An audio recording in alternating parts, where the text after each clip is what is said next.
Hello. Magandang araw. Welcome to my channel. Ako nga pala si Mystico Moreno, or in short, Mismo. At dito sa aking channel, we will manifest love and light sa inyong Tagalog love reading ngayon na mismo. Okay, so ang gagawin natin today ay ang inyong love reading para ito sa lahat ng Capricorn. So this is a general and collective reading. Just to remind ang lahat, as I always do, that a collective reading may or may not resonate with everyone. So, depende kung natap ko yung energy ninyo. So, take whatever resonates, leave the rest behind. Kapag hindi talaga siya nag-resonate, huwag pilitin, abangan nyo na lang yung mga susunod ko pang love reading. Baka yun ay mag-resonate sa inyo, or panoorin nyo yung mga past videos na na-post ko na, baka isa doon ay mag-resonate sa inyo. Dahil ang tarot and oracle reading ay timeless naman talaga. Okay, so bubunot ako ng 6 na cards from this deck. 2 for the recent past, 2 for the present, and 2 for the near future. That would be the energy na nasagot ko, and we will further clarify it using the other deck. Sige, simulan na natin. Okay, let's see. I'll get the 4th card, the April ngayon, 4 of Swords in the recent past. The Moon. Present moment, Ace of Swords. Oh, and 5 of Cups. And in the near future, there's 7 of Swords and Queen of Swords. Okay. Bottom of the deck, Judgment.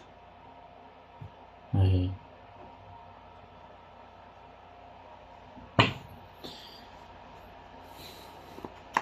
Okay, so you might be dealing with a Scorpio and a Pisces, but doesn't have to. Yun lang yung strong energy na nasasagap sa reading na to. Pero check nyo rin yung kanilang Moon, Venus, Rising. Baka yun din yung mga signs nila sa mga placements na yun. Okay, so in the recent past, may mga sikreto na nabunyag. And because of these secrets, medyo na-hurt ka ng todo. Okay. And you ask for some space. So in the recent past, nagkaroon ng ng parang no contact situation between you and your person because of the mga sikreto na nabunyag, at itong mga sikreto nito hindi magandang sikreto. So it led to something na hurtful, kaya nagkaroon din ng no contact situation between the two of you in the recent past. And tignan natin ano yung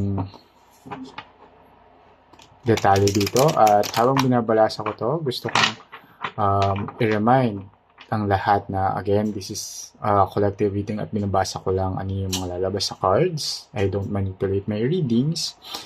So, and I don't align it sa kagustuhan ng selected few.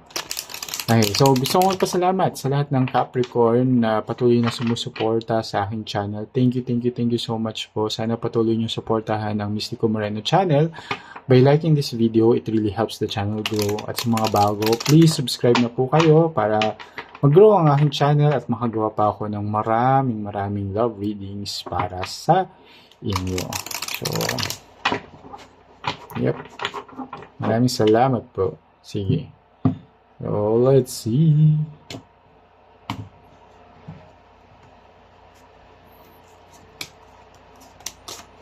Okay, 7 of Wands.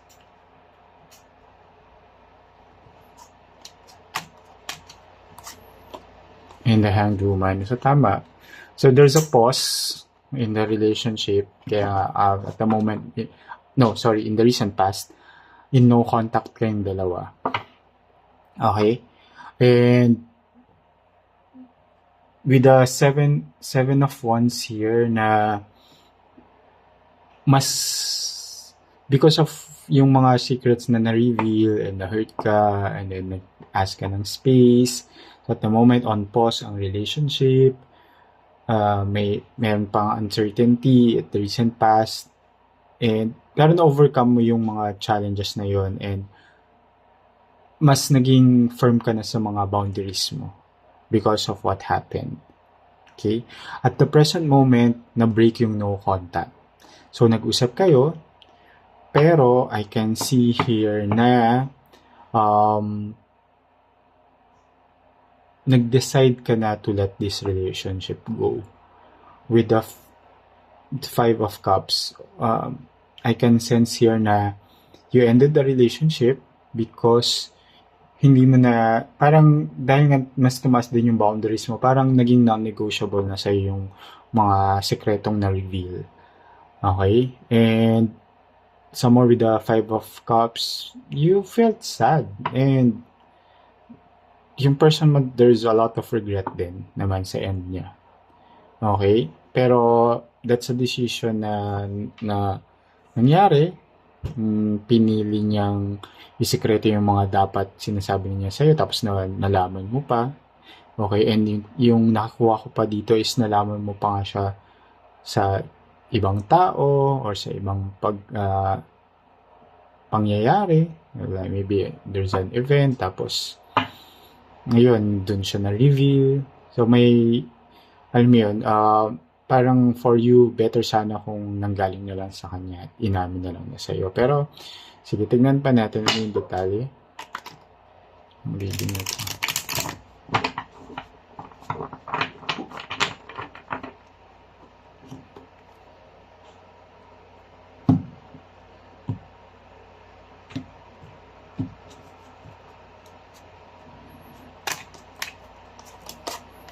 Okay, see, Tower moment.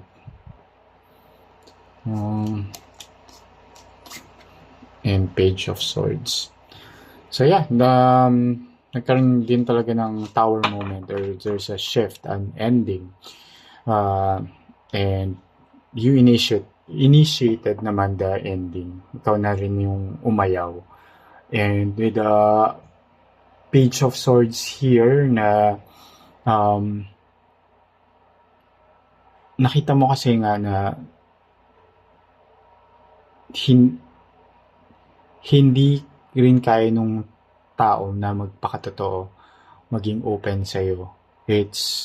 Your person is not yet mature enough to be vocal or to communicate properly.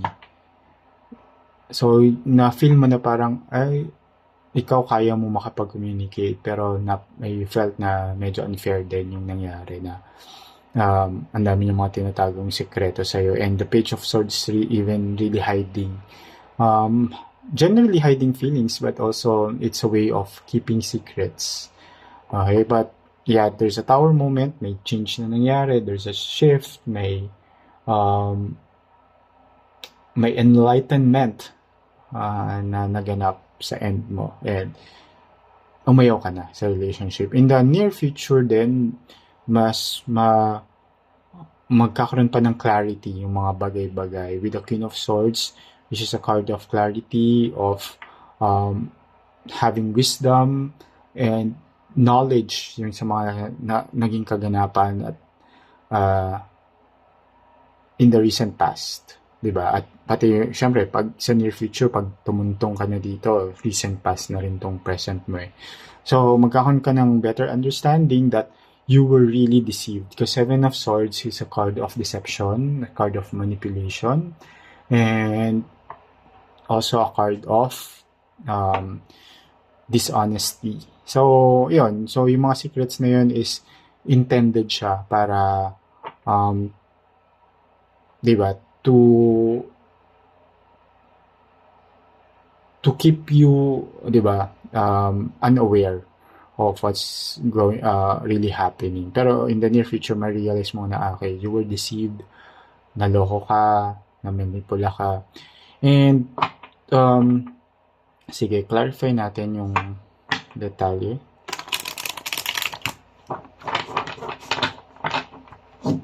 Ito. Buksan ko lang init.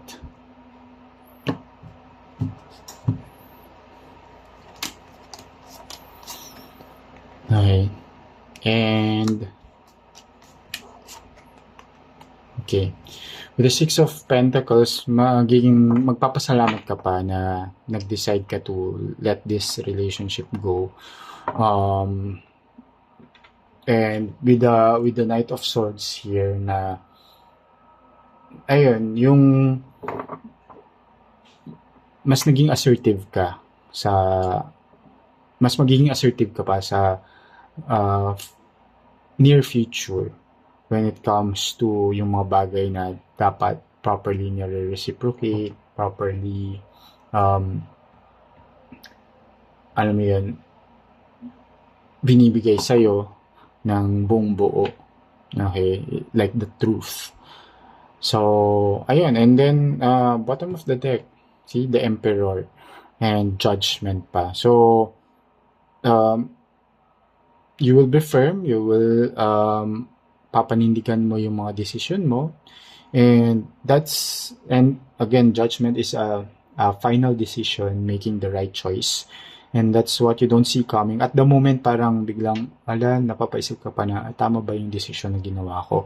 But, what you don't see coming, or the energy na hindi ka aware na nangyayari, nagaganap ngayon, is you're going to make the right decision, and that decision will mas magbibigay sa'yo ng sense of stability, and alam mo yun, that's the practical thing to do then, as shown, kasi the Emperor is a card of practicality and stability, and mas magiging firm ka, papanindigan mo din yung mga decision mo dahil alam mo na yung decision mo ay yung tamang decision.